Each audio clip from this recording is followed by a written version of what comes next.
Welcome to the Clipper channel. In today's video, I'll show you how to password protect a folder on your Windows 11 laptop or desktop computer.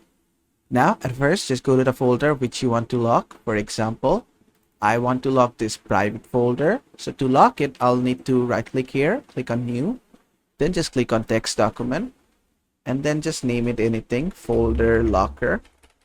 And make sure that end text is the .bat or .pat. Click on yes. If you don't see the extension, which is the .bat, just click on view, click on show, and make sure file extensions is ticked.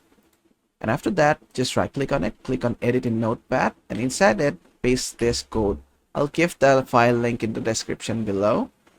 And just make sure your password here is set to your required password, or basically desired password, whatever the password you want to set.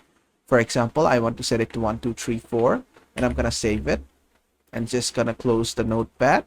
And after that, I have put some files inside this, so I want to hide this folder or lock this folder. I'll just run this file, and after that it will ask me, do I want to lock this folder? Am I sure? I'll select Y, which is for yes, and N for no. Just select Y if you want to lock it, hit enter, and there you go, the folder has been locked. And to unlock it, just open this file again. Then you just need to put in your password. Remember your password, just put it in here, click on enter, and there you go, you got your folder back. And basically that is how to password protect a folder on your Windows 11 laptop or desktop computer. I hope this video was helpful. If it was, please give it a thumbs up and don't forget to subscribe.